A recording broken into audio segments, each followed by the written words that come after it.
Today, I would like to address the tragedy that has not received nearly enough media attention, the brutal murder of Irina Zarutska. Here are the facts that many outlets have shamefully and intentionally failed to report until President Trump drew attention to it. On August 22nd, Irina Zarutska was stabbed to death on the rail system in Charlotte, North Carolina by a savage career criminal. This is a public transportation system that many in the area use every single day to go to school and work. Irina was on the train that night traveling home from her job at a pizzeria, still in uniform from her shift. This beautiful, innocent 23-year-old young woman was a Ukrainian refugee who had recently fled her country for a chance at a safer life and a promising new beginning here in the United States of America. But tragically, a public transportation system in a major American city was more dangerous than the active war zone that she left. The president and the entire White House are praying for her family and friends during this unimaginably difficult time. But while we extend our thoughts and prayers, we must also seek justice for this crime and call attention to this heinous incident.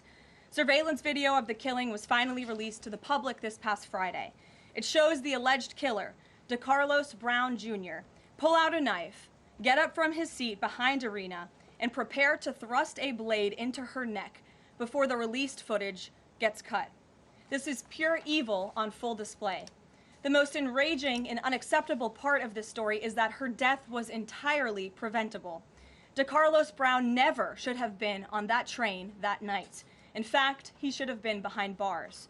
Decarlos Brown has been charged with crimes no fewer than 14 times, dating back to 2011, including for armed robbery, felony larceny, breaking and entering, and shoplifting. Brown had previously served 5 years in prison for a robbery with a deadly weapon charge, and he had also forfeited bonds 3 different times, twice in 2014 and once in 2023.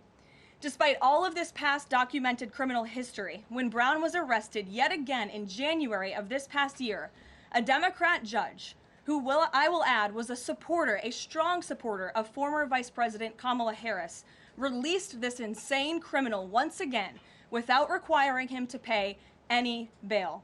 He simply had to sign a written promise to return for his court hearing. Think about how crazy it is to ask a career criminal, someone who by definition repeatedly breaks the law, to just sign a written promise and come back again another day. This is madness. This monster should have been locked up, and Irina should still be alive.